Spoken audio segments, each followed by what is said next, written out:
Hello everyone, and welcome to Straight Chilling. Each week we watch and review a horror film for your entertainment. You can send all questions and comments to straightchillingpodcast@gmail.com, and don't forget to keep chilling. Yeah, we straight chillin', serial killing. 5 cold feelings on the mind, got you reeling. 5-star ratings from the floor to the ceiling. If you get your 1 star, no time for feelings. Got a demon DJ, all the 1s and 2s. By the name Elzebub, so don't get confused. So grab a seat by the fire, roast them all in 2. And prepare to hear the legend of the Straight Chillin' crew. What up, nerds, and welcome to another raw episode of Straight Chilling. My name is Bob, and I'll be your host for the evening. This is episode number 262, recorded on Sunday, April 12th, 2020. Tonight we're talking about a Patreon pick. This one was chosen by Caitlin. The movie is going to be Rawhead Rex from 1986. Before we get into it, let me introduce everyone else on the show. First up, calling in from Astoria, Oregon, we got our boy Randy Gandy G. Landy. What's up? Hello, gentlemen. Hello, gentlemangs. Gentlemangs. How's it going? Welcome to the Hangs with the Gentlemangs. Ooh, new podcast coming to you from the Straight Chillin' label. Yes. What's going on? Not much. Quarantining, you know, social distancing. Social density? Social density is what I'm your trying to social avoid. density. Thanks, man. Appreciate it. Last but not least, calling in from Southern Korea, we got our boy Soju. What's up, man? What up? It's your boy Slam Stroker Stains checking in, baby. Slam stroking. Dude, I will say that I did not recall casting anything past Blade 2 last week. It's all just a complete blackout. The last So listening hour. back, I was quite surprised by the old Slam Stroker. I thought the show was pretty lit. It is. Surprised. I be stroking! Yeah. See, it's good to have somebody else sitting on the shelf of people getting blackout drunk on our show. Yeah. Welcome to the club. Yeah. It's Red Shag Randy over here. Mm-hmm. Somebody's got to keep us on the rails. I guess it'll be me. Yeah. Suppose. I guess. Yeah. Some people like to interrupt the outro. So. You sounded so concerned. Wait. I was like, what Dude, could this be? I remember I took the time to make the list, and God, I must have just remembered last minute. I legit don't remember doing it at the time. But Please, wait, Like- please. Anyway, if you want to hear any of this actually happening in real time, check out our last episode in which we discussed the Blade trilogy. The last hour is interesting. So Listen to a man lose his brain in real time. yeah, legit. very true. Blackout drunk. Very true. Let's go ahead and jump into some housekeeping real quick. So the May poll pick is currently posted on our Patreon website. If you support us at the $5 level or above, you get the chance to vote on a movie we're talking about in May. The theme for May is horror comedy, and the movies you can vote between are going to be Shaun of the Dead, Young Frankenstein, and Tucker and Dale vs. Evil. Bob, Juice. how those numbers looking? Let me tell you. Tucker and Dale vs. Evil is 1 vote ahead of Shaun of the Dead, and Young Oh my Frankenstein's God. way back there. Oh my Whoa. Jesus! So That's upsetting. they're all I bangers. thought it'd be neck and I know. I kind of assumed it'd be neck or neck the whole way, but Yeah, It's- I'm pretty it's- surprised by the dominance from Tucker and Dale. I like the movie. I really think it's amazing. But I think there's a lot I'm of people that surprised. want to give it more credit than it's got. So maybe that's Yeah, driving could it. and I'm fine with that. I'm fine with that. Yeah, no, I'm happy to watch it. Are you fine Yeah. with that? I hope you're fine with that. I'm We're fine with that. with that. It's happening regardless. So, Dude, yeah. man, you know, given what's happening over on Twitter, that bump has a whole new meaning. I don't know. Oh yeah, I don't know if we should get into that, but You kids No. and your tweets. I think it's fine to not talk about the Twitter world on our Deal. podcast. deal. No new patrons this week. However, you guys aren't getting some ass slaps. That's what happened. No ass slaps this week. that ass is going to be peachy and not red in the slightest this week. No. We did upload some new bonus mini casts on the Patreon website, though. I recorded one in which I chose like 3 horror movies that were streaming on. I did 3 for Amazon, Netflix, Hulu, and Shudder. Some like kind of hidden gems because I know everybody's stuck at home trying to find some new things to watch. So I had some suggestions. I recorded a show on those, and that's up on the Patreon website. And Juice, you did what? Castlevania Season 3 recently? Castlevania Season 3 as well as a Tiger King are now up they have been uploaded. So if you support us, that's the new hashtag Harwood. That's $10 level. It's you get the poll pick. You get the ass slap, and you get all of these extra exclusive mini episodes that cover like new movies, series, stuff like that. Be prepared to be bedazzled. Be prepared. I'm going to do one on We Summon the Darkness here in the next day or two as well. Okay. All right. And Fangoria put out a new movie. It's just called Porno, so it's really fun to try and find that on streaming platforms. Just to search porno, Yeah. it's really great. Yeah. But I'm gonna do a show. I would on get that as distracted real quick. I don't think I'd find that one. well. Yeah, I typed Ooh, it the into Ron Jeremy Amazon. story. Must watch. I put it in Porno 2020. Dropping loads. Oh, okay. All right. dropping loads. You're probably not going to find what you're looking for immediately. You're going to have to do some digging. So we got some new mini casts coming up on the $10 level over on Patreon, but that's about all we got for Patreon news. Juice, you got anything going on? Dude, if you have been following on Twitch, I have continued to play Resident Evil 3, the new remake that came out. I feel like I'll finish it this week, and if I do, I'll try to go ahead and crank out a review for YouTube. But I'm really enjoying it, and I haven't even like touched on the multiplayer yet aspect. But I'm really enjoying the main game. And last year I played Resident Evil 2 Remake, and I never played the original ones when they came out on like older consoles.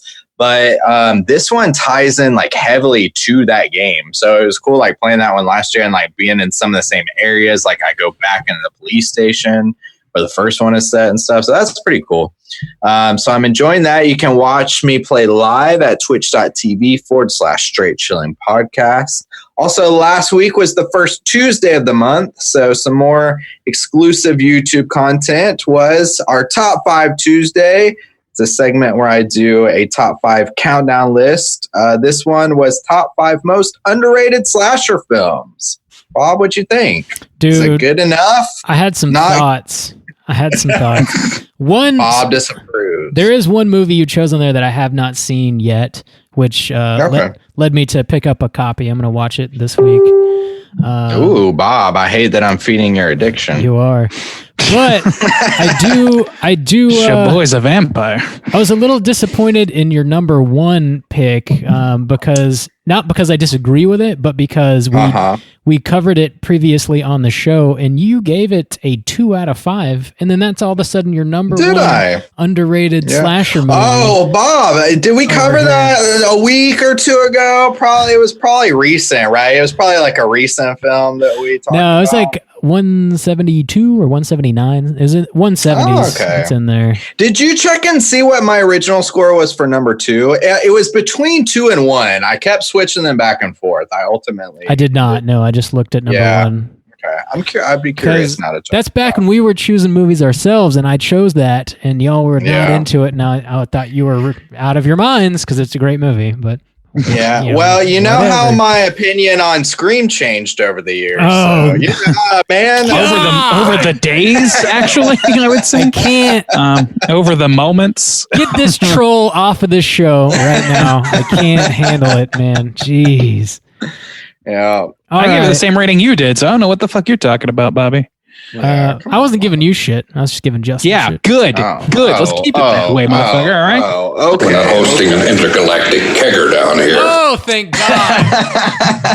The bump we've all been waiting for. The Rip Torn bump is in.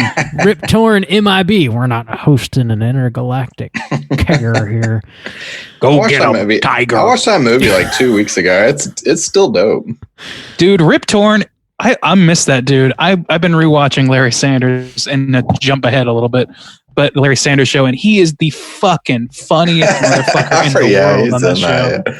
He's great. Like really everybody on that show is great. Him and Tambor though are so goddamn funny. Rip Torn died, right?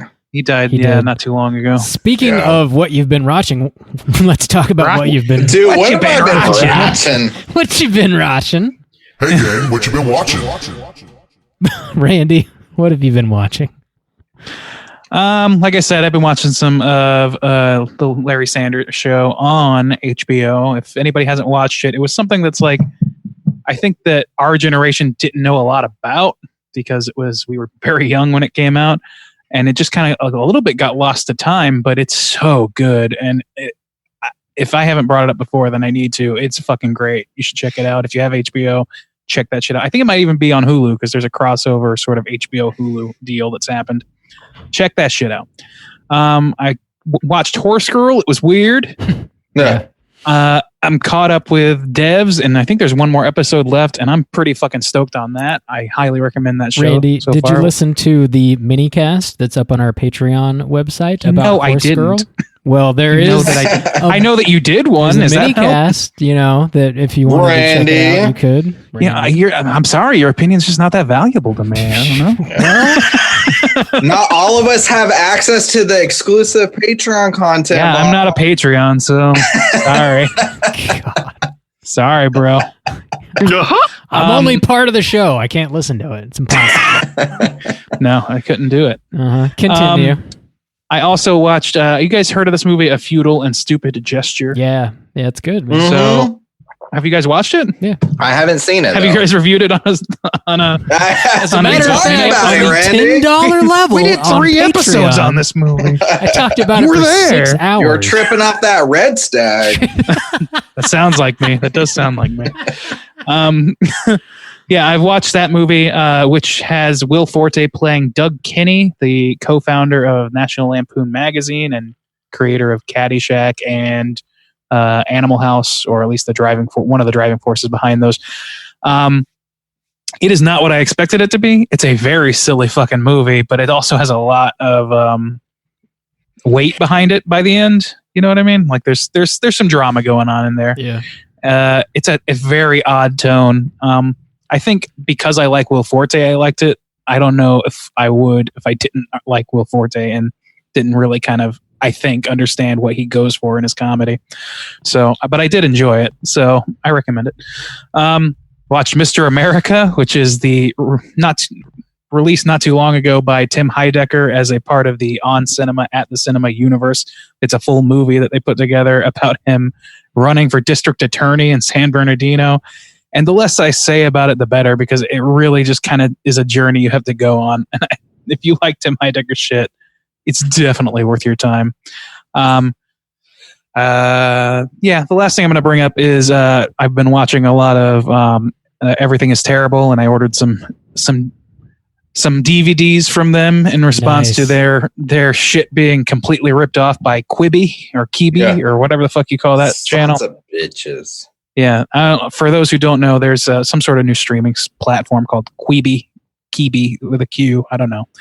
And they have a show on there called Memory Hole, which is a direct ape of the title of one of Everything is Terrible shows, and which also borrows heavily from the visual style of, like, the logo looks the same as some of their visual stuff. And then on top of that, it's also a show centered around VHS found footage stuff. So it's really kind of hard to deny that one influenced the other, and is the one that was influeing got no credit for it. So in response, I've been watching a lot of their on shit. this show. Damn. Oh my God. That's interesting. That's interesting. It burned your ass now. You just got to keep on rolling. Quite ironic.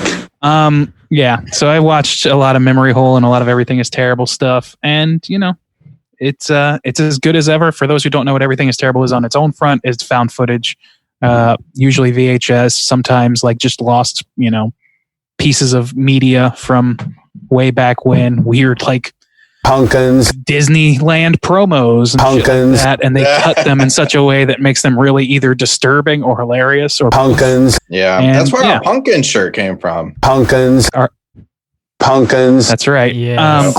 Glenn Hobbs, the pagan invasion. Former Satanist, Glenn He's Hobbs. a former Satanist, Glenn Hobbs. Former Satanist. And he loves pumpkins. He is featured heavily in some Everything is Terrible. I think it's Everything is Terrible. There are some other people that do what they do that operate within a similar network. Grimy Ghost. It might be Grimy Ghost, but there's a bunch of people that put these things together. But now they're being like co-opted by the man. Fuck that. Fucking I man. know. Fuck getting ripped off, you know? Right. Mm-hmm. Anything else, Randy? I just be Bram stroking other than that. Bram stroking. Cool. Juice, what you been watching? Dude, let's see. First, I have been like binging Community is on Hell yeah. Netflix now. And I haven't seen it since like new episodes were coming out. That's the last time I watched any Community. I was blown away to see there were 6 seasons. There are 6 seasons. Yeah, there's some stories behind that shit. Yeah, available on Netflix. But I am, and then I was like kind of blown away to see that each, or at least the first season, had like 26 episodes or something like that. But I burned through them because they're only like, without the commercials, they're only like 20 minutes or whatever. Right. So I am now currently in season 2. It took me like less than a week to get there. So you gonna watch season 4? Do you know the story with that? I don't. That does not have. I think that's the last one. I think I watched up to season 3 in like when it was coming out. But no, I don't think I have seen season 4 is when Dan Harmon, the creator, got fired from his show, and they brought in some people. I think it was the Russos, maybe somebody. Mm-hmm. Yep. And they did the best that they could to mimic Dan Harmon, and they did a bad job at it, unfortunately. Is that when somebody fixes air conditioners or something? It's got Goodman that's season in 3. Right? Yeah, season 3 is good. It's still good. It's still good. Which is there? Yeah, Goodman is not a harbinger of bad things. The room temperature room, that shit is great. Yeah, this is the room. Yeah, that's some good shit. But yeah, then you got season 5 where he comes back and it's a little weird, and everybody starts dropping like flies from the cast. And then season 6 was on Yahoo when they tried to launch a streaming service that eventually failed. So it's also all who goes weird. to community college for 6 years? God damn. Well, they end up like. Well, I won't. I'll watch it for you. I won't. I'll watch. There's reasons. So yeah, I've been watching that and enjoying it. On the horror front, I watched 3 Extremes, which is an anthology film. I'd never seen it before. And it's got a director from Hong Kong, a director from South Korea, a director from Japan. 3 stories, and it was good. Really fucked up. Really fucked up. Especially one of the segments was really difficult for me to watch. But I like anthology films, but I found we've talked about anthology films in a similar way. Like, whoa, what's that? Sorry, it's an unrelated bump. Oh, Randy testing bumps. I'm looking for something, and the internet's not being kind to my audience. Randy.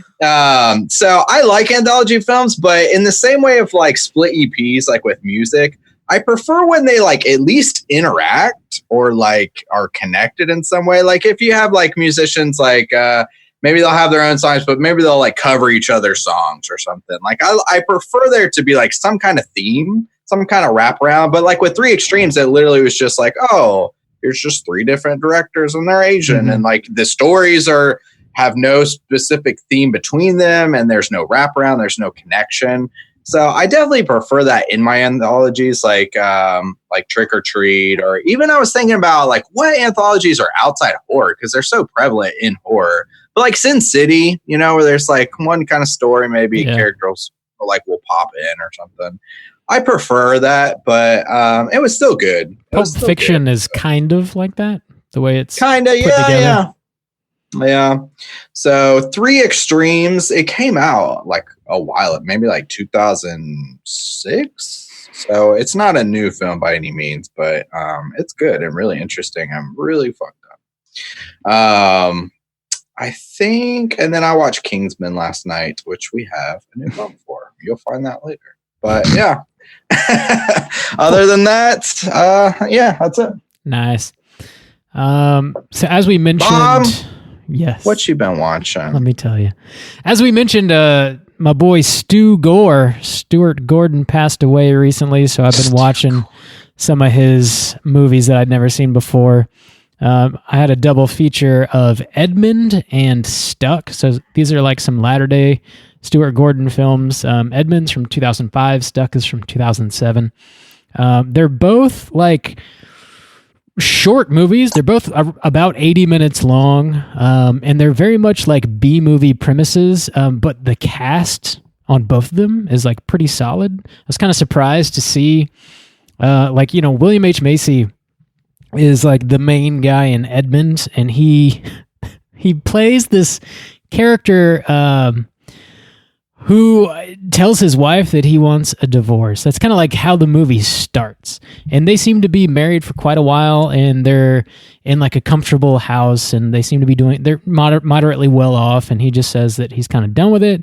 And they have that awful scene where they split up, and then he's a man about town for the rest of the evening, and he just like, his night spirals out of control, and it gets like, each person that he meets throughout the night, it just gets crazier and crazier. And you learn a lot about William H. Macy's character throughout the story. And I don't know. I had a lot of fun with Edmund. I really highly recommend you check it out. There's some gore in the movie, but it's not like if you're thinking Reanimator or like From Beyond Stuart Gordon, it's not like that. This is very much more based in reality, I guess.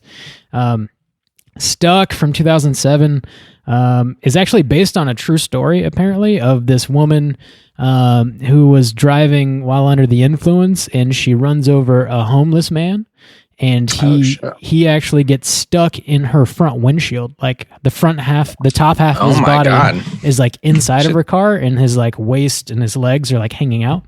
And that shit has happened. Yeah. So she drives home. He's still alive? Yeah, you're not sure, but turns out, yeah, he is.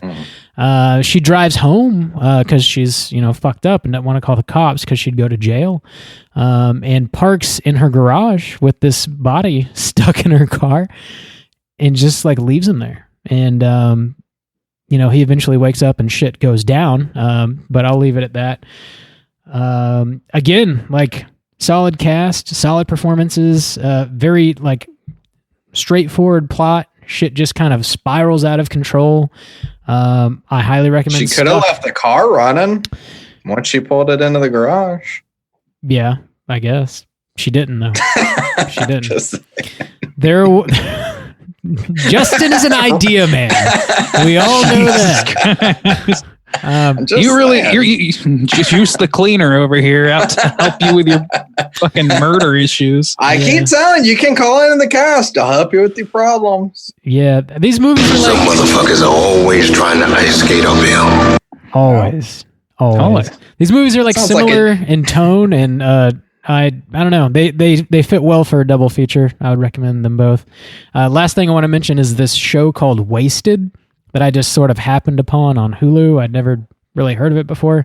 But I've been watching Wasted in porno. Damn. Wasted in porno. What are you, 19? I am, apparently. It reminds me a lot of that show, Spaced. Oh, yeah? Yeah, from the Shaun of the Dead guys.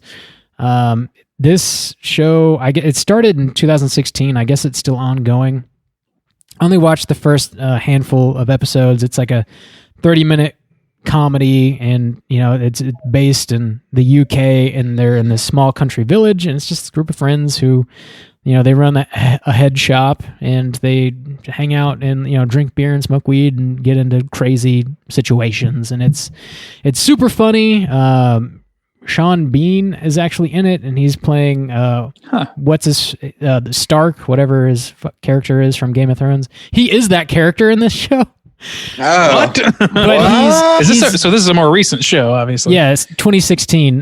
But like our main character of this show, his like spirit guide is just that character from Game of Thrones. So he'll just like imagine that he's having conversations with Sean Bean, and Sean Bean's telling him to like not be a pussy and whatever. That's really funny. It's a really goofy, funny show, and if you like Spaced or really any like Shaun of the Dead or Hot Fuzz or whatever, it just reminds me of all that. It's funny. It's good stuff. I recommend it. That's what I've been watching. That's all I got. Let's go ahead and talk about the main feature.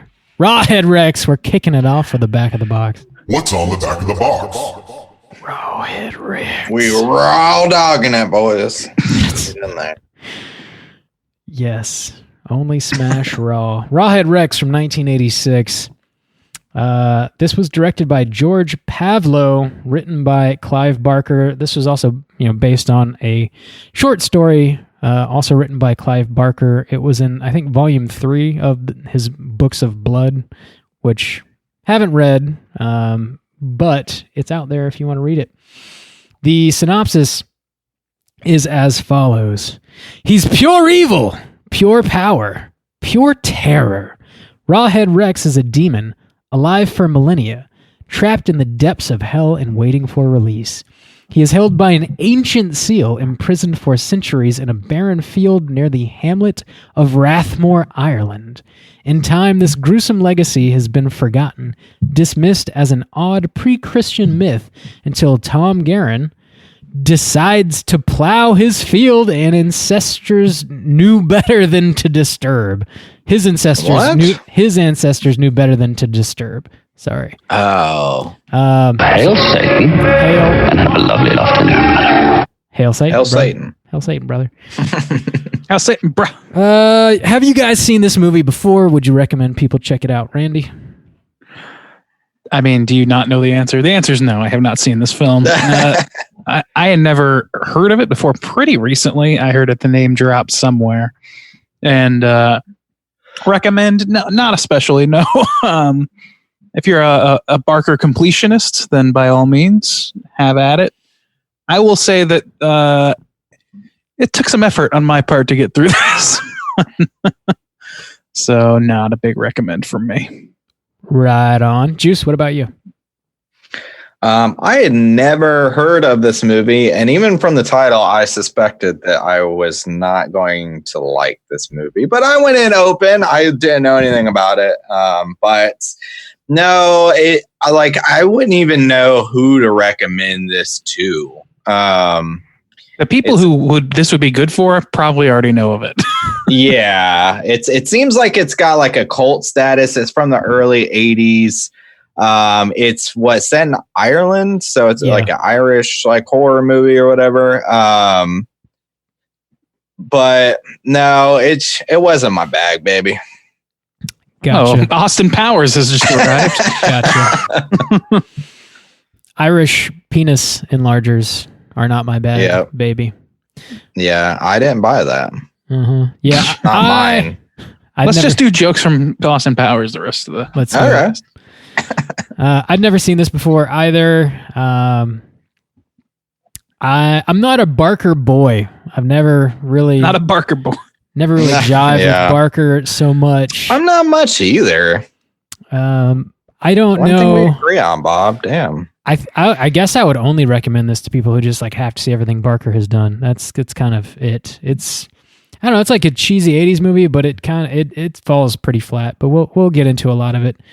Not a Barker boy. Not a Barker boy. Yeah. Never have been. I don't know what it is. It does have like a cult status though, so some people are out there digging it. And somebody recommended that we watch this. I love the fuck out of Hellraiser. I love the fuck out of Candyman. I even think that I've been thinking about giving Nightbreed another chance. But yeah, I know. But I didn't have as strong of a reaction as it seems like you guys did to that movie, and I'm interested to watch it again. But yeah, this one doesn't even feel like I think that a Clive Barker movie should feel. Yeah, I mean, he was directly involved. He just wrote it. So exactly. So his involvement ended too soon, or like it was segmented in such a way that it doesn't really feel like him, at least the way that I envision his work. I agree. But yeah, let's drop the spoiler warning and we'll get into the rest of the movie. Here we go. Spoiler warning. Rawhead. So this name is not like if they took it from a like a short story or whatever that Barker did, right? Like even the name it's not good. No, it's not great. Eventually we find out that the creature in this movie is called Rawhead, but the Rex part is just nobody ever says it. But also, like, so this creature is like several millennia old. Like they go on to tell you like it predates God or Christianity or any idea of like the devil or. So, like, where do they get the fucking name Rawhead? Like, shouldn't it have some sort of like... That's Gaelic, obviously. Yeah, some sort of like Cthulhu type name. I don't know, the guy... Also, why would there be stained glass of him if he predates Christ? I don't think the story might have existed when the church was originally built, which churches in Ireland can be pretty ancient. Yeah, I give passes on that. There's I feel like there's some breadcrumbs. There's a trail throughout this movie where you can get the idea of like the seeds of an idea, but they don't fully flesh it out. They kind of like tap dance around some stuff, and I feel like probably a lot of that was fleshed out in the short story and for some reason didn't make it to the screenplay, I guess. Or if it did, whoever directed this movie, looking at you, George Pavlo, just was like, fuck it, I don't want to do a movie. Or on blast. Yeah. It felt like there were like some things that were left maybe on the cutting room floor. But like, I know like with Nightbreed, I know Clive Barker can like, he tries to build these worlds, but he like adds so many details that he's not like, I don't think he's a great world builder. Now he makes them like very involved, but because they're so detailed, they're just almost impossible for me to like get into. And it seems like that might be a little bit here because not only is he ancient, there's like a fertility thing going on. Like there's a lot of like little details that they like touch on. And you think like, oh, that might be like important. And like, maybe it is, but it's maybe so convoluted that it's hard to depict that in film. I know that happened with Hellraiser. I mean, not Hellraiser. Nightbreed. I agree with you regarding Nightbreed because it was such an expansive world. Definitely. This movie is like way smaller than that. So yeah, small. I think this is underdeveloped is what the problem is. And it doesn't, like, we're really just dealing with one creature and like one church, and they don't even explain that. Really. There's in the fertility. Yeah, there are some things that just kind of happen and aren't explained, but I don't know if it's just a byproduct of the monster itself being so silly looking and behaving that it doesn't seem like it matters to me. Like in Nightbreed, I was like, wait, what the fuck's going on? But in this, I was just like, yeah, okay. Yeah. All right. So this is what's just things are just happening. And I mean, there were some things that I was and like, because it's not just a monster movie. There are aspects. I could deal with this better. I feel like if it were a monster movie, because at one point this thing's like roaming through the woods. It's literally like eating people, and like that's his thing. It's like, okay, I can get behind that with the silly looking costume a bit, but like with the lore behind it, like, and how it doesn't eat this one pregnant woman, and like how the story ends, I'm just like, ooh. Yeah. That's where it gets rough for me. I had this theory. I'm sorry. Go ahead, Bob. I'll say those are the parts I enjoyed most about the movie, actually, because the creature design is goofy. It's not great. Most of the kills are actually pretty bland, not very interesting. Yeah. So when it gets into the lore, the little bit that it does, so we're following this guy who's like he's trying to write a book about, I guess, fertility cults. And Howard. just like, yeah, this guy Howard, and he's like bringing his family across Ireland, and he's researching these cults and like old churches and stuff. And he goes to this one church, and he wants to like take a look at their records so he can get whatever he can out of it to put into his book. And he's looking at the stained glass windows and just trying to figure this shit out. So as he's trying to figure that out, we learn a little bit about this creature, but not a whole heck of a lot. I guess we come to believe that this church is not like an out and out, like, you know, we worship Jesus church. It's some sort of like fertility cult, I guess. There's like a little fertility totem that comes into play in the last act of the movie that's like housed in the church. And Rawhead Rex seems to just slay people with abandon. with the exception of this one pregnant woman. So there's some sort of and she turns insane. So I don't know. Yeah, I don't know what that was about. Me neither, man. No, I guess nobody does. Yeah, that's just a mystery. And I didn't realize that the churchgoers were fertility cultists. Is that what you're saying? I didn't gather that so much as it was it was a part of the ancient church that is used to fight this ancient evil. I definitely did. Well, I guess I don't know about the church goers, but it seems as though at least one of there's like a crazy ass priest, and then there's like a more normal priest. The crazy ass priest, I'm sure, is like totally down. And they tell Howard when he's asking to see the church records that, oh, well, we can't quite find them. And then I guess they just tell him somebody stole them. I took it to be Declan, who's the crazy priest. Like he goes crazy by touching what turns out to be the podium containing the idol. Yeah, that's and what I thought too. Burns him, and he's like, and I think to my mind, it infused him with knowledge in order to either possess him or make him a Renfield type character to carry out some shit. And I thought he destroyed the documents. They don't show that or mention it. Yeah, but that was my assumption. I kind of thought he knew about Rawhead and the whole fertility deal previously, like before he touched. That's possible. That is possible. But I guess I really don't know. I kind of want to go back and rewatch the beginning because he seemed off from the very start to me. He seemed uninterested in being a priest, but I took that. I took that to be like, oh, he's a disenchanted priest who's easy pickings for a demon who can infect your mind. He touches like the pulpit. Like houses this little fertility totem, and he touches it and gets like Rawhead Rex vision or something, So that he sees through the thing's eyes somehow, and I guess presumably knows everything that the thing knows because of that. I guess. Yeah, must have been a Horcrux.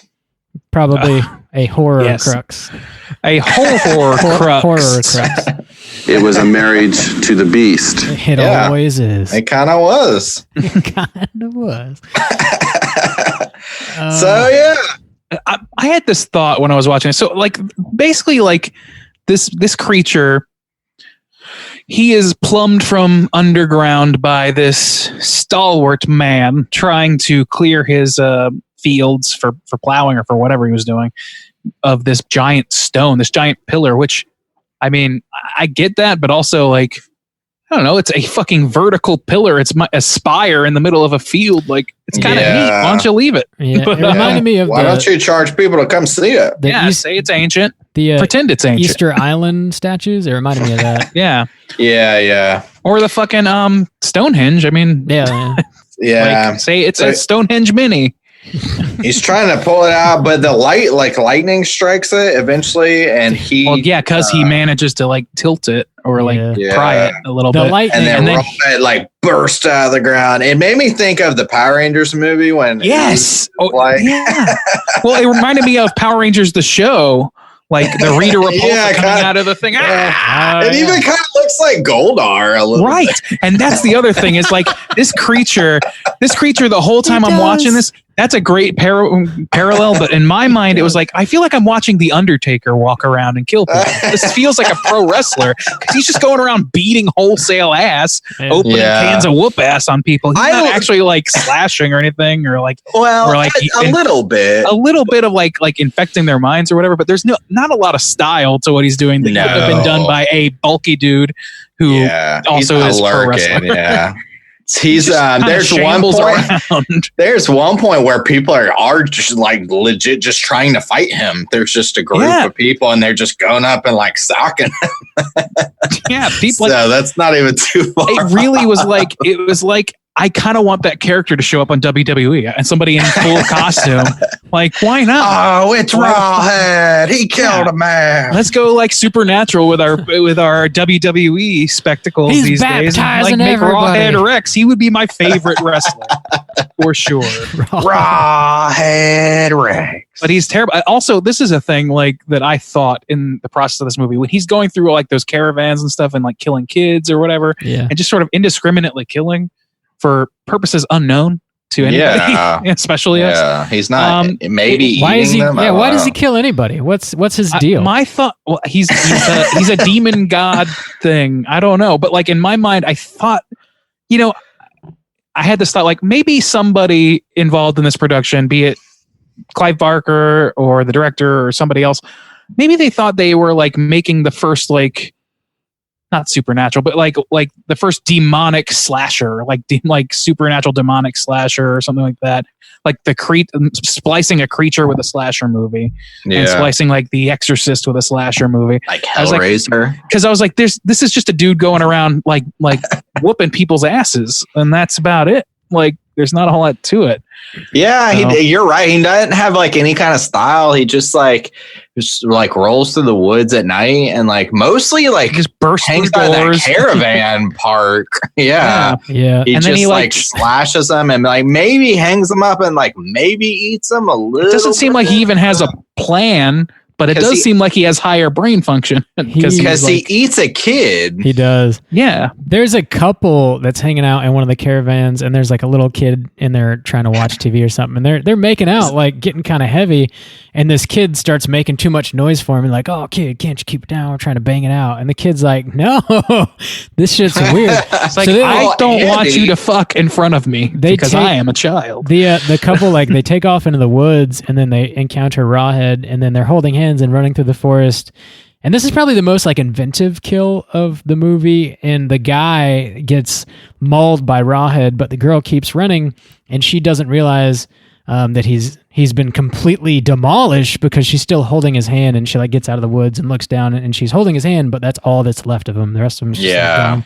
I thought that was so pretty cool. That's super campy, and I could see that being like charming.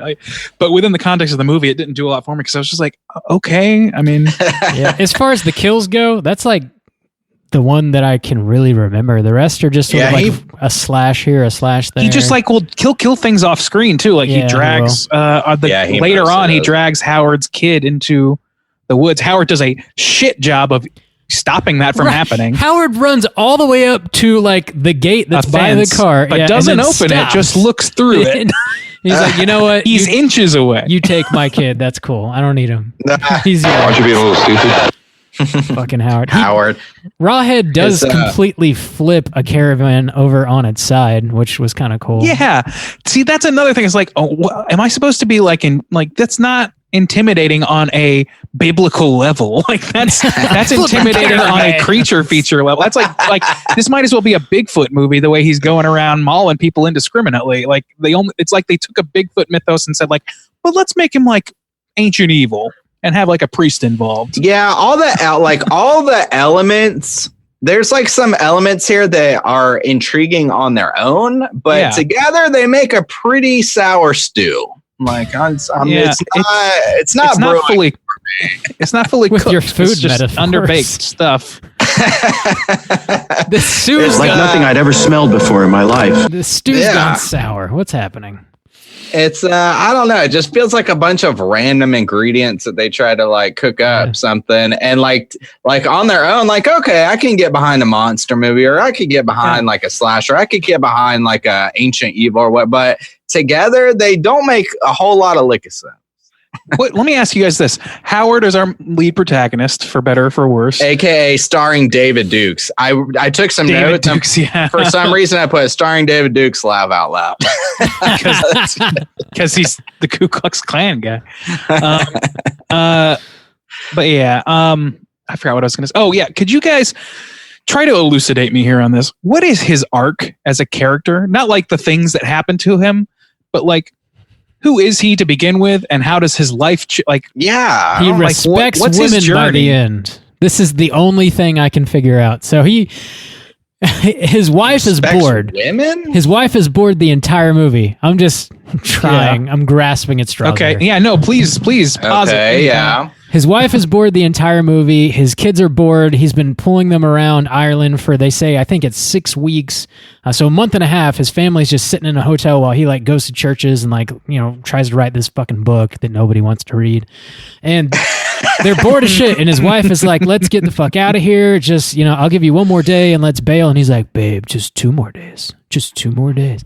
He just kind of like, it feels like he's just sort of pushing his family to the wayside and just so he can write this book. And then by the end of the movie, there's some sort of like ham-fisted commentary on like gender roles, I think, to where like his wife holds up their completely unfleshed. Yeah. His wife holds up the fertility totem, and it's got like a little vagina on it, and it shoots lightning out of it, and that like kills Rawhead Rex. That's true. And he literally says like, "Of course, a woman. It had to be a woman." Like because it's a fertility thing. I get, but like. I don't know. Yeah. But we don't know anything about it. Even that kind of falls apart for me because it's like, okay, but why does it have to be a woman? Is it because of why the fertility thing? What does this thing have to do with fertility in the first place? Like what? Yeah. What is the totem? Is it blessed? Like what is it? What would have They go into this whole thing to like make you intimidated by Rawhead Rex. Like he's ancient and he's powerful and also like they go into this. Yeah, this whole thing like there was someone who defeated him and like locked him away. See, this like stained glass tells the whole story. Mm-hmm.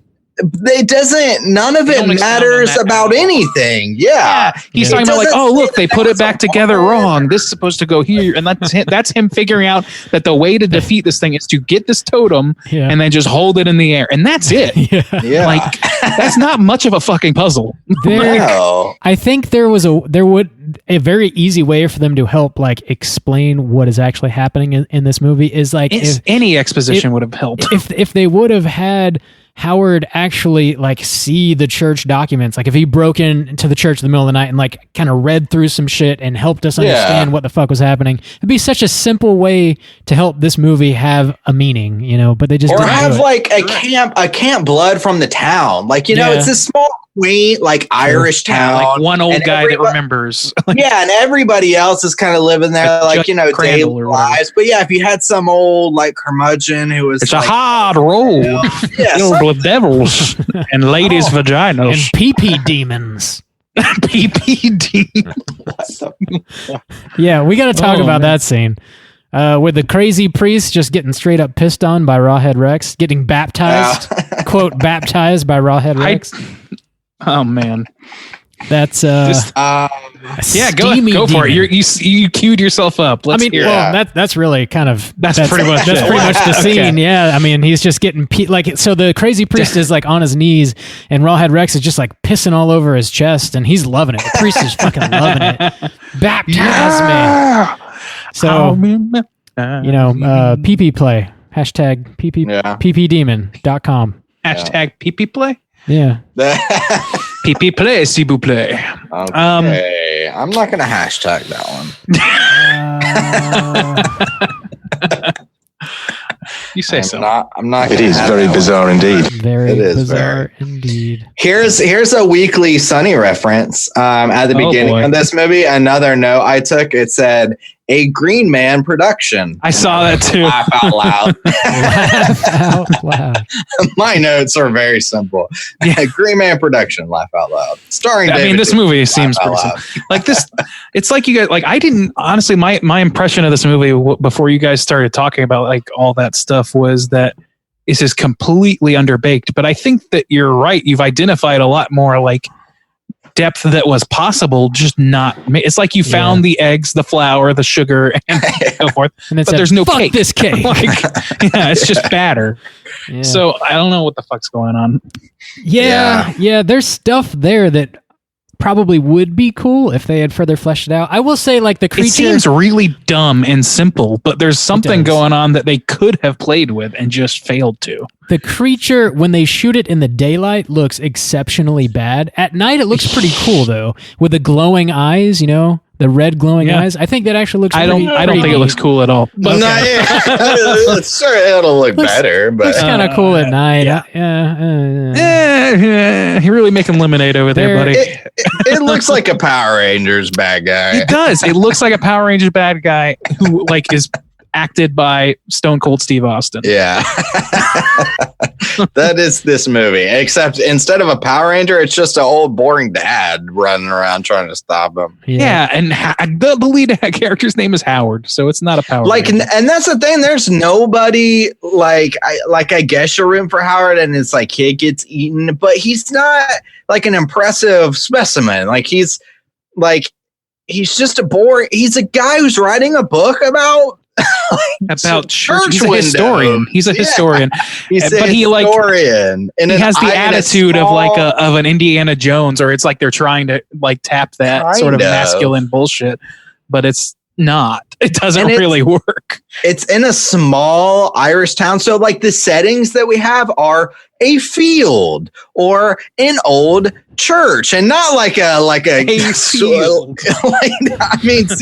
A field, a church, a caravan park, and the small town police office. Like, I mean, nothing about this is like super appealing.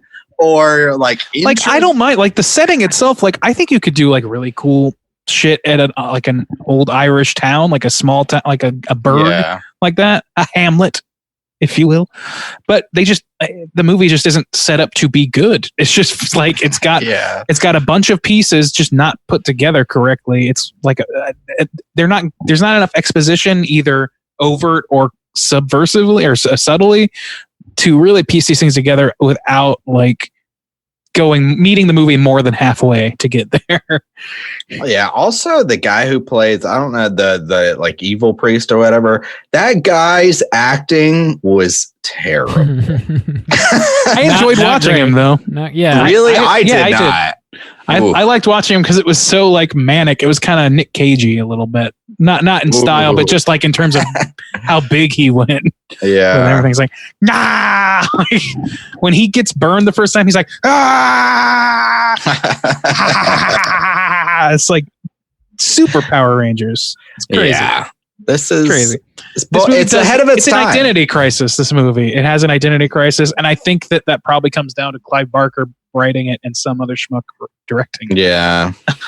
And probably not enough money. Yeah, he does. Well, definitely not.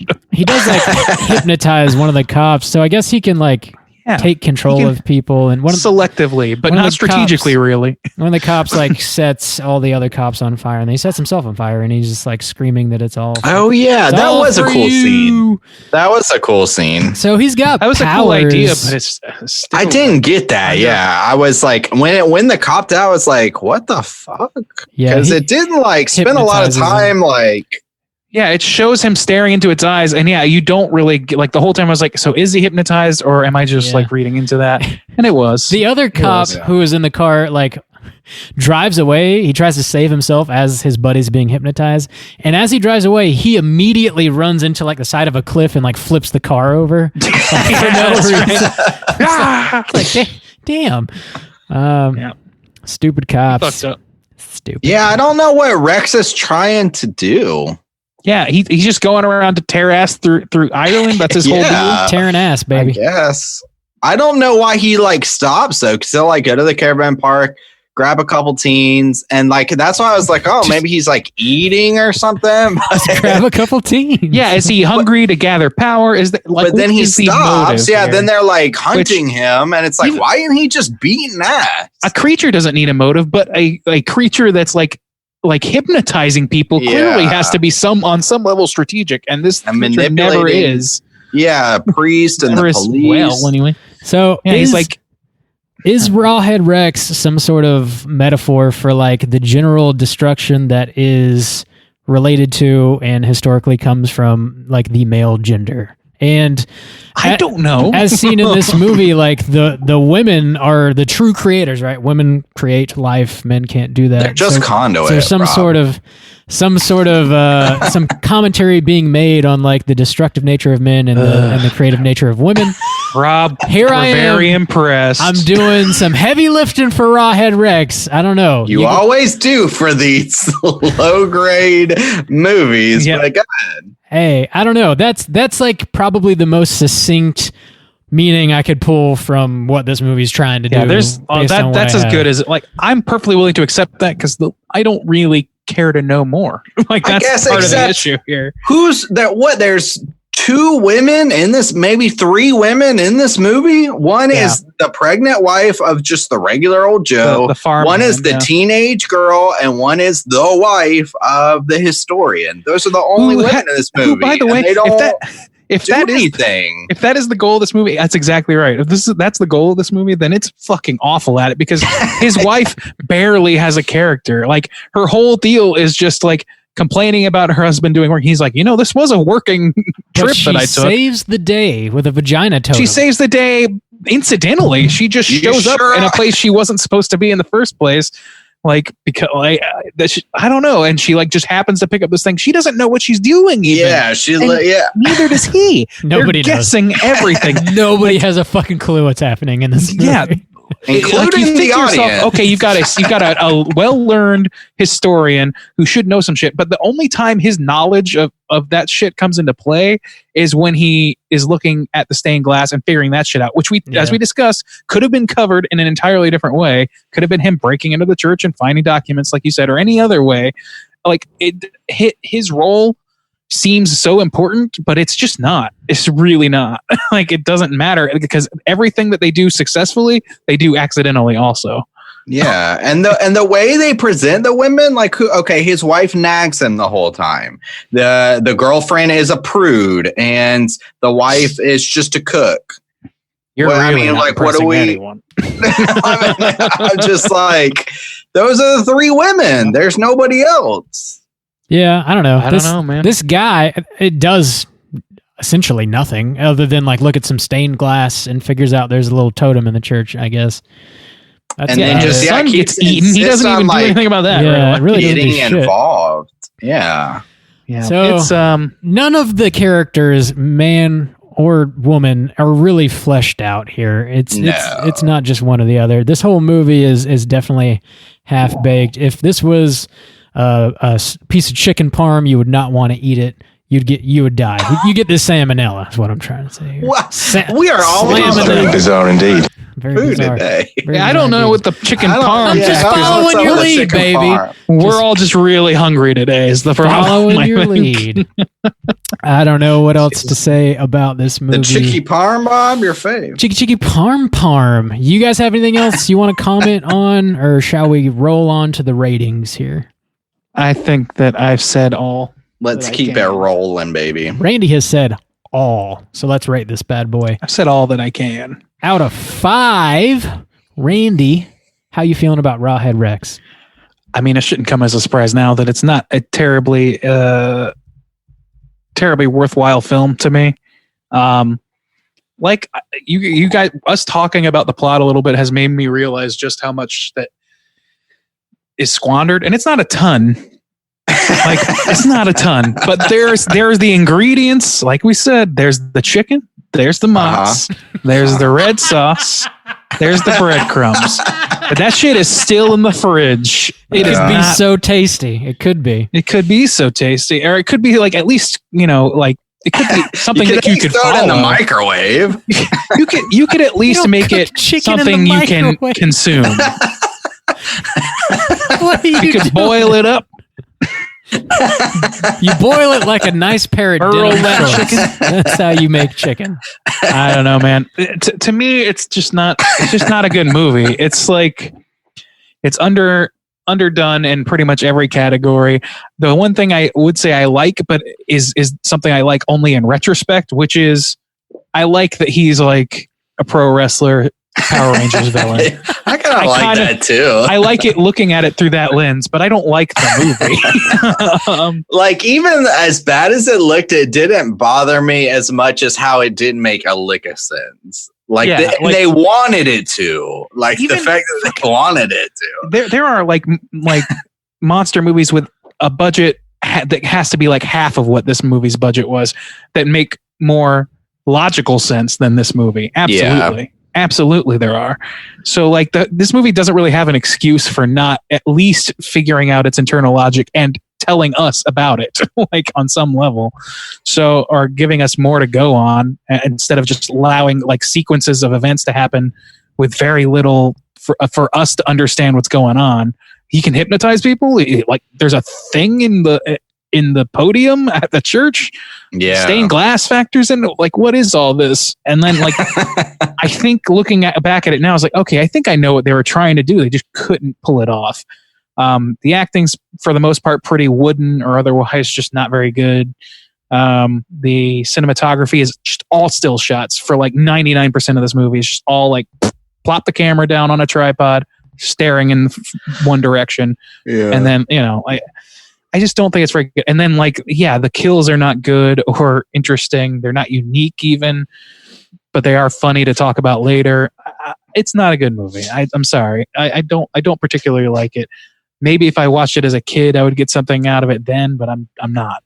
So I'm thinking 1 star for me. All right. 1 star from Randy. Juice, how you feel?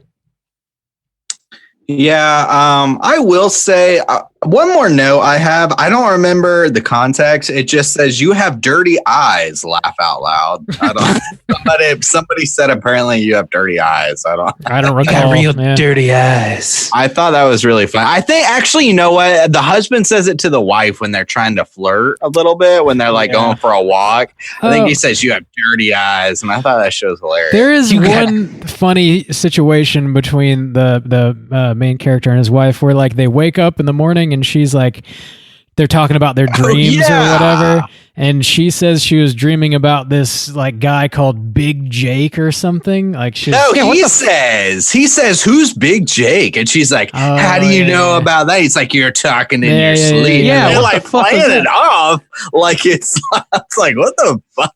Damn. She's dreaming about Big Jake and his 19-inch swinging dick. And he just scoffs it off oh, you horny slut. I think Howard needs to fuck his wife. What are you doing, Howard? Yeah, Howard, you need to lay some pipe, my friend.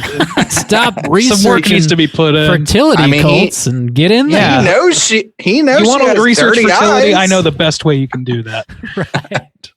Her eyes are very dirty. Get in there, buddy. She deserves it. Come on, You've been Howie. dragging her around you might as well give her some love, buddy. She's earned it. Juice. This is going directions I did not intend. Yes. This movie was not very good, and actually the things I'm gonna knock it for aren't the most obvious things. The guy looks bad, he does, but I felt a lot more forgiving for that. The priest I found extremely obnoxious, and the acting was wretched. I will say though, however, for a movie that's not good and has a clearly very low budget, I thought old David Dukes brought his A game, man. I thought he was definitely the most capable actor in the movie. Yeah, he came in and I was like, hey man, this dude is at least trying. I felt this dude is giving it. But standing, and maybe it was because he was next to the priest who was god awful. But I thought, Dave Dukes was at least trying his best. Let's see. There's not a lot of cool kills, but I was generally when it became oh, the teenagers are romping through the woods and the monsters chasing them, I was more okay with that, even though it looked ridiculous. But when they were talking about the lore, because they didn't flesh it out, I found it it was wasting my time. I was just make it a monster movie then. It already looks bad. I wanted them to lean into it, but they wanted to be taken seriously. I was like, you're not. This is not serious. This is ridiculous. And I wanted to be ridiculous, and I would have more fun if it were ridiculous. So I think that's one of their biggest faults is they just they so wanted to be decide what they wanted to and mysterious and lore driven. I'm like, no, this thing looks dumb as fuck. Let it ride. Go with it. And I was having fun. When it was knocking over caravans, ripping chicks shirts off, pulling her through the caravan, that shit was ridiculous. So I was like, this is unnecessary yabos. Yes, very, very unnecessary. I'm a Yabos man, but I mean, yeah. I have scruples, damn it. I got to give it the half star for the Yabos, though. Man's got a code. Oh. So overall, though, I was just going to give it a half star. Just for David Dukes bringing it, and just some generally okay kills, romping through the woods, knocking over the caravans. I loved when people were trying to bite him, with Randy, where he's just this big wrestler monster thing. I thought that shit was hilarious and was digging it. When he knocks over the caravan, there's just a bunch of people watching him, and a bunch of dudes just try to go punch him. He's just throwing bitches. I was like, that's really funny to me. It might as well be the fucking Big Show. It is funny. It is funny from that perspective. But when you're trying to I don't know, the movie had an identity crisis entirely. Well, yeah. That was from the movie standpoint, it's not, but I found it entertaining. But so yeah, I'll end it at a 1 star with the half star included for the Yabos. Alrighty then. Yeah, this movie it feels like the mythology is barely there, which I wish they would have fleshed that out a little bit more. And also the kills, like you've got this goofy rubber mask and the creature is ridiculous. And obviously as you're making the movie, you have to realize that. But they don't fully lean into the campiness of the kills. It feels like they pull the punches, and maybe that was because of like the MPAA got involved. Who knows? But I wish they would have like really leaned into that and gone like, have this creature like flinging people like 100 yards across, the camp or something. Just like really getting goofy with it. I think it would have like played to the strengths of the movie or the potential strengths of the movie. Because the mask is so ridiculous. Like you can't actually be afraid of it. There's no way you can. Yeah, it's impossible to be afraid of this. Yeah, it really is. But I mean, the kills are like okay, and you kind of get a sense of what they're maybe trying to say or comment on. But it's all just you really gotta connect the dots. There's a PP demon here, which consider me down with the PP demon. There's also the vagina totem shooting lightning out of it is also like enjoyable. I'm down with that. I'm down with some goofy shit. Bob's in a weird space right now. Yeah, like that. That's cool though. Bob's down with laser shooting out of vaginas and getting laser peed on by a demon and like demonic golden showers. I'm gonna start a band and it's gonna be called Vagina Lightning. Would you guys like to be in it? No, pass. Okay. Here's a preview of your first track. Fuck yeah, That's that hot new Vagina Lightning right there coming at you. Stay tuned. I'm gonna give this a 1.5. It's not great, but it is what it is. We were talking about like remakes, horror movie remakes and shit on the Slack channel recently. I think this could be ripe for a remake. I think you could actually make this movie interesting. I think if you took the elements there, I don't think you need to remake it necessarily, but if you just take all those elements, if you decide, okay, I'm going to make a lore-driven, demonic slasher entity, and then fleshed out the connections between things, do a better job exposing stuff, and have better actors and a slightly bigger budget, more modern sensibilities. Yeah, I think it could be good. Yeah, and actually I was like knocking the setting a little bit, but that was just because like of what they actually shot, like literally being in a field. But the idea of like a monster flick in a small Irish town, like their Irish accents just like made it more interesting to me. I was like, when it first started, I was like, oh, this setting is like interesting, like really cool or whatever. But that kind of fell flat too. So yeah, I would totally be down for like a monster movie in a small Irish town. But there's been a few, but like this one, this one just is clearly not primo cut. Not great.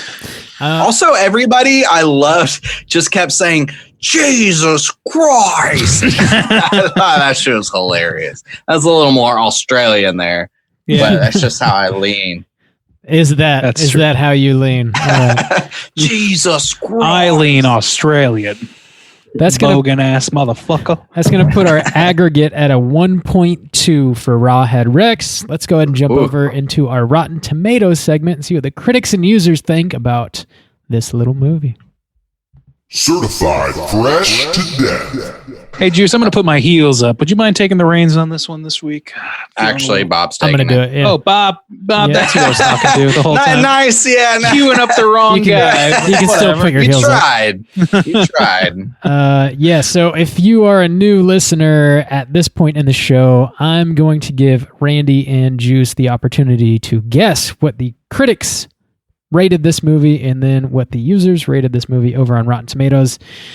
Randy, what you think? Out of 100%, Rawhead Rex has how many critic scores? 7 total critic scores. 7? Yeah, 7. So it's not certified anything. It's not certified fresh or rotten at this point. Yeah. So 7. Few. I can't even cleanly divide 100 by 7. I think it'd be a miracle if more than one person gave it a positive review. So let's say I'm gonna say 30%. All right, 30%. Juice, what about you? I'm gonna go lower and say I'm trying to divide by 7 too. I guess like 28. Okay. Really on my ass there.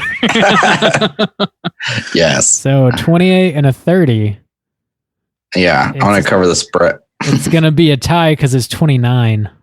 That's ridiculous. See, y'all are giving me shit, but that was a good guess. Damn, that's a tight little coupling there. I was trying to I was like, okay, it's less than 15 for like multiples of 7, but I was trying to do it quickly, so 28 was what I that was my situation. I was like, I don't want to spend time doing math. Exactly, yeah. I almost did 35, but I was like, that seems way too high. A tie. A tie. Well, let's move on to the tiebreaker. We're going to do the same thing for the audience score. Juice, why don't you guess first out of 100 what you think the audience gave this? Wait, out of 100 you said? Or no, wait, how many? Oh, so the total number of user ratings is 3,201. 3,000. Ooh, oh man, this one's tough. Because I do think it has like a cult status. I don't know why, but I think it does. You never know where these people are going to fall. I still got to imagine it's got to be low, though. So I'll say 35. All right, 35 from Juice. Randy, what about you?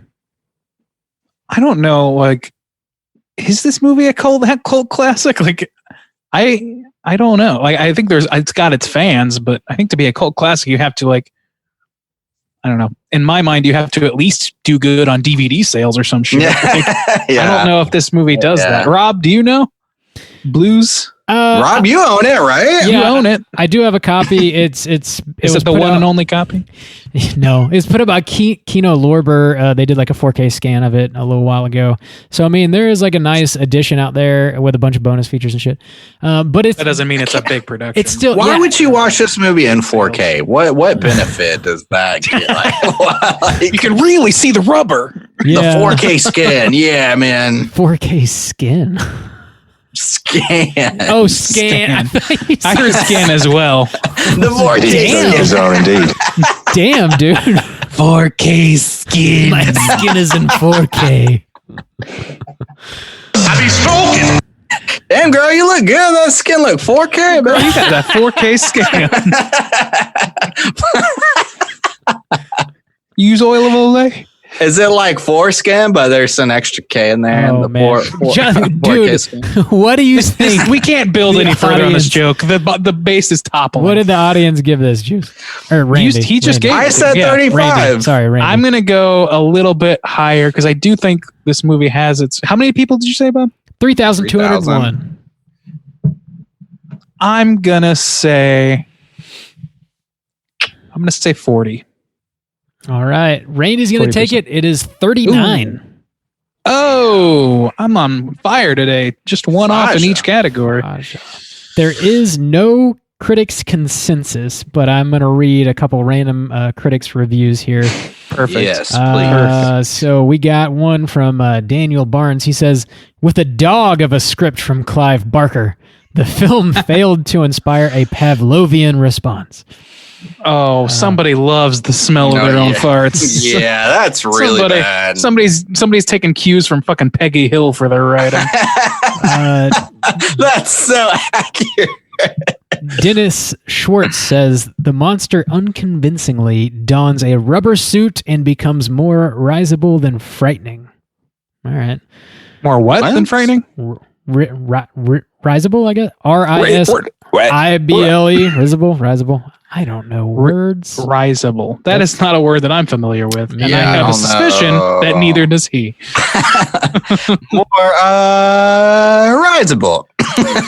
Such as to provoke laughter to get a rise out of. Now I get it. Risible. Makes sense. Okay.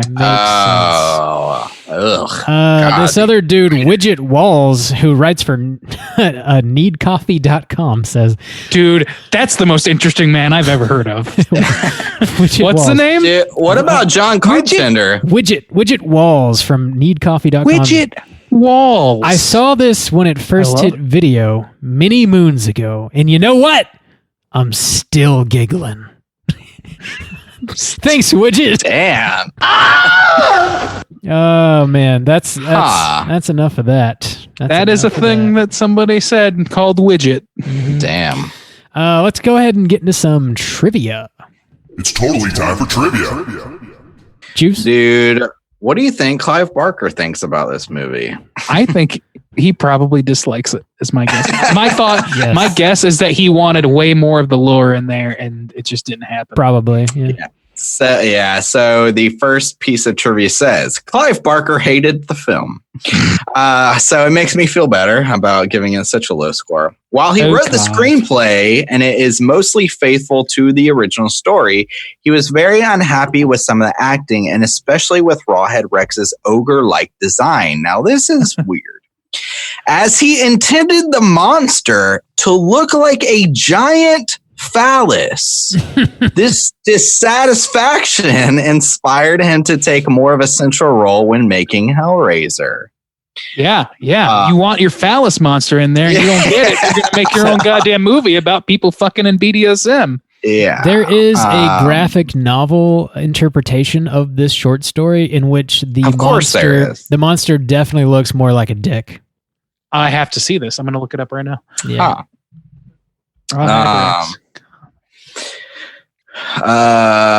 The special effects team only had 4 weeks to make Rawhead Rex's costume. That explains it. Moreover, the Rawhead Rex costume was done as a single piece with latex skin. Damn. Ooh. So yeah, they just. Peter Mayhew was originally considered to play Rawhead Rex, but his fee was too high. I believe that. Let's. That's this is nuts looking. Or the phallus. I gotta look it up when I'm done with trivia. Damn it. There was one more thing about it. Oh, he wanted it to look. The reason he called it a rawhead and the reason he was kind of upset with the shape is he wanted it, I guess, whilst looking like a phallus, he wanted the head to look like pulverized meat. I don't know. I don't know what Clive Barker is. Clive's got some shit in his brain, man. This dude. You got some shit in the old noggin, buddy. Yeah, it said in Clive Barker's original story, Rawhead Rex was a 9-foot tall demon with face like raw meat, hence the name Rawhead. We're not hosting an intergalactic kegger down here. The guy who played Rawhead Rex was only 19 at the time. Damn. Yeah, he was huge. The sequence with all the people on fire was filmed over the course of 2 nights. That's not super interesting, and that's pretty much like all the interesting stuff. It's pretty much about Clive Barker hating this. So yeah, cool. Yeah, that makes sense. yeah. Clive Barker, not a fan. Let's go hunting for Cooters. Cooter of the week. Cooter of the week. Juice. Boy, this is this might be a tough week. Yeah, we have we got to talk cooters. We have to hunt some people, or it doesn't. Well, we have to hunt some cooters. Yeah. A cooter is not a person. What is a cooter? A cooter's character type. They have to hit 3 of these 5 points to be considered Cooter of the week. So we are talking manipulation, smug arrogance, sexual deviancy, overall patheticness, and overall look/attire. So who are y'all's top candidates for Cooter of the week? I'm going to nominate the priest. Yeah, he's my first thought.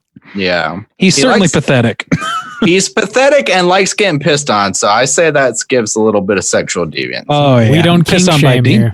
We don't kink shame. Well, we do. Well, you don't, apparently. I'm fine with kink shaming. I love shaming kinks. This is one of the pillars of straight chilling. We don't kink shame. We only do it missionary style and nothing further. Everything else is demonic. Satan I don't know. must be stopped at every opportunity. Bob's vagina lasers has gotten me raising an eyebrow. Lightning. I'm not shaming yet, but I think you might be QJ personally. There's no shame in my game. Okay. Yeah. Yeah. Priest is pretty good. Also, maybe Rawhead Rex could be a contender. Maybe. Who can tell? He's it's kind of hard to say. You could say he's manipulative because he hypnotizes a person to catch his friends on fire. Also, his attire, he looks like a rubber piece of shit. He does look like a rubber piece of shit. He does piss on a man. So that could be some sexual deviance. It could be, but it definitely is consensual. Unless that dude is hypnotized, which we don't know. Maybe we don't know. Maybe he is hypnotized. Man. He's loving it. Who the fuck knows? It's He's like also beaten by a laser vagina, so that's a little pathetic. He legitimately, since you read that trivia about him looking like an ogre, all I've been able to think about are like the moblins from Zelda and shit. Like, that's what this guy looks like. And that's not intimidating, especially when it's clearly rubber. He's pathetic and he looks bad. Maybe Rawhead Rex is our Cooter of the week. Yeah, maybe his name is Rawhead Rex. Yeah. That definitely adds. And he's supposed to, even if he doesn't, look like a wiener. That's true.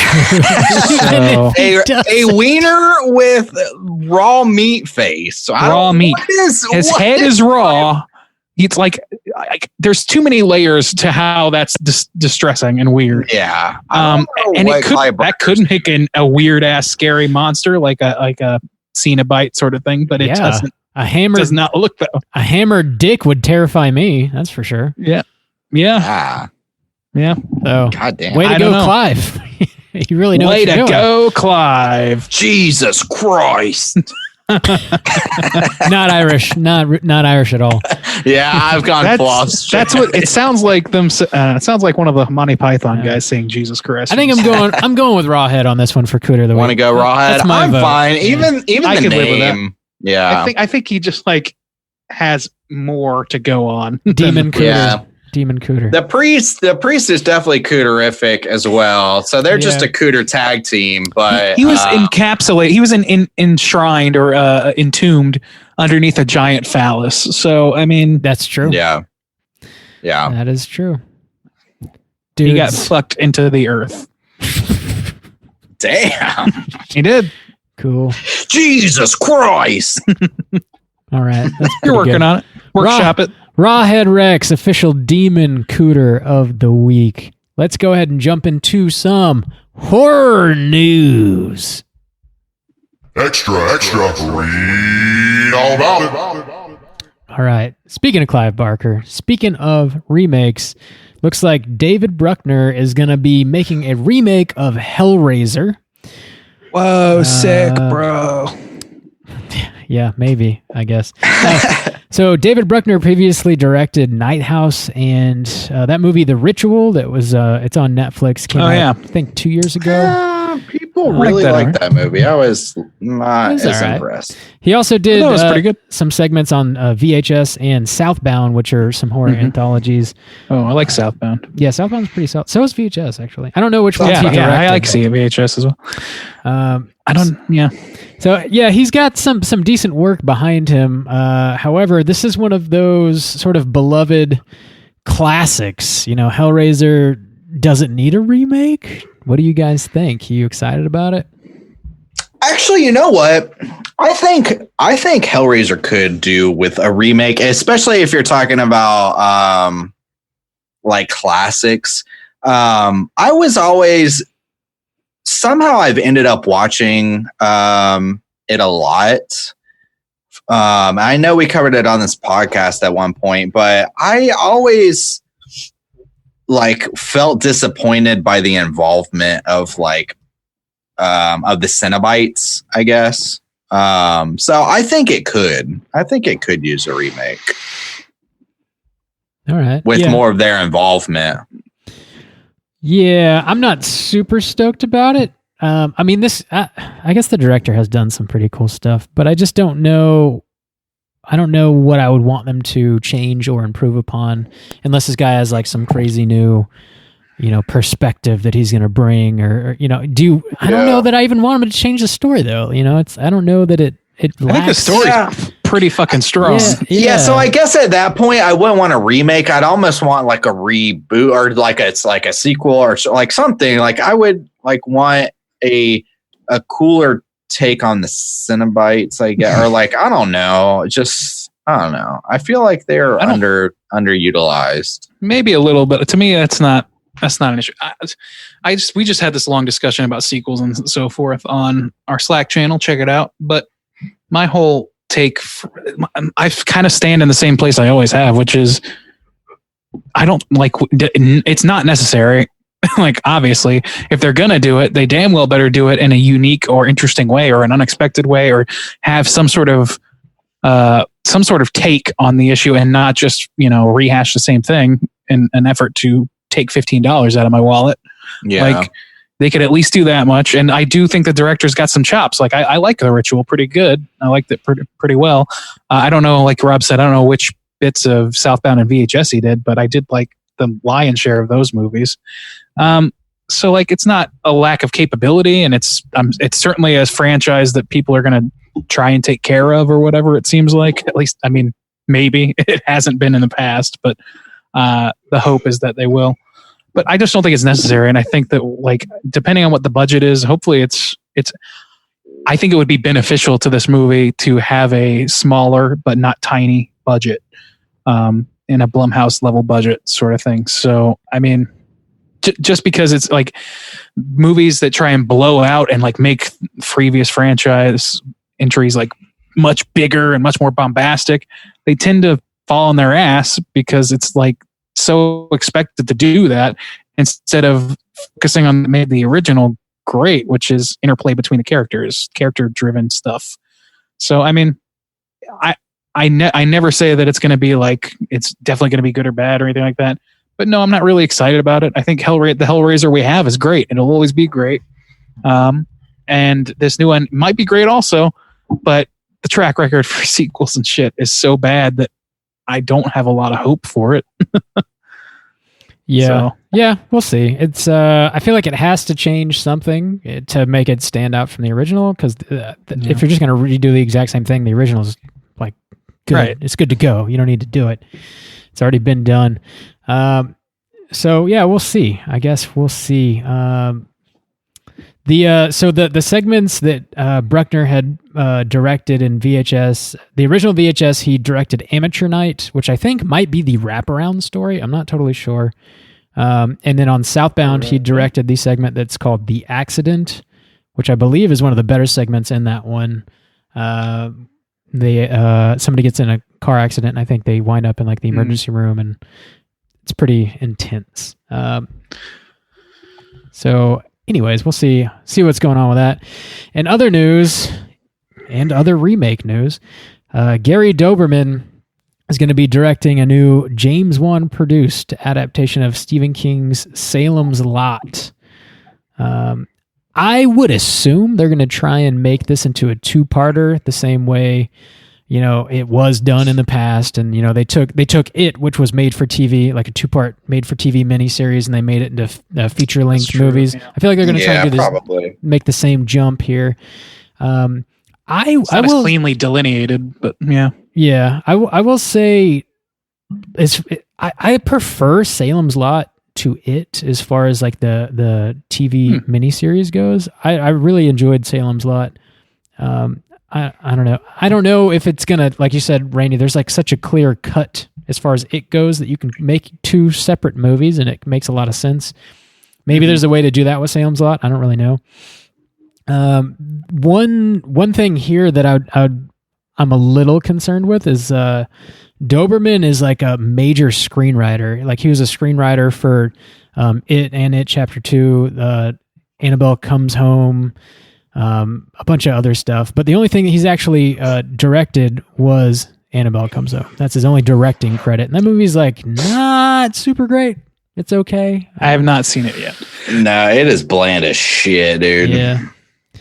So I don't know about my faith in him as a director necessarily, but Annabelle drops a deuce. Oh my god. that the next one coming out? Yep. Probably. Annabelle drops a deuce on somebody's face. Yeah. Just going with Rob's interests there. Hey, we're not king shaming. We're not king Oh, shaming. I'm leaning in, buddy. You go for it. You get that doo-doo on your face. Yeah. Get it, Bob. Get it. Let me get that. Let me get that. So Get it. I don't know. I think Salem's Lot could be a pretty great feature-length movie, or like a two-parter if they want to do it, because it's one of those things that's like so fleshed out as far as like every single character in that miniseries. The characters are like really well built, and the way the vampires are shot in the miniseries actually pretty scary. So I don't know. I feel like this might be a lot for Doberman to handle, though. He might be biting off more than he can really chew with this, especially if it's going to be a two-parter. But James Wan is producing. That doesn't mean anything. Doesn't mean a damn. James Wan's never been attached to anything that's not worthwhile. Right. Right. He's going to be all up in that production. Oh, he's going to be on set every day. Helping out. Of course he is. Yeah. I don't know. We'll see what's going on with that. In other news, Fede Alvarez, who directed the Evil Dead remake. We're talking about all kinds of remakes. His next movie is going to be a pandemic-themed zombie movie called 16 States. He's making it for Lionsgate.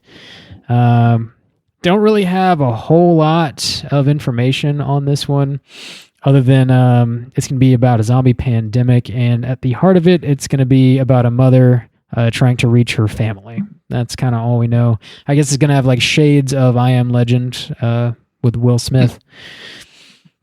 That's about it. Of course this movie got greenlit because everybody's freaking out, right? Did it just get greenlit, or is it? I think. Yeah, okay. what? Or was it in production for a while? Okay. This is the first I've ever seen of it. Not that I read headlines every day, but yeah, it's new news. It hasn't been sitting around. It was published on the 10th. So, what is the name of this movie?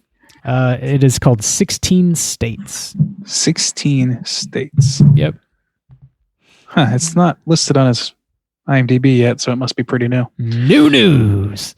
Yeah, I pretty much anything that Fede Alvarez is going to do, I'm going to want to watch. Yeah, he's got my love. Yeah, he's got some pretty good cred with Don't Breathe and the Evil Dead remake.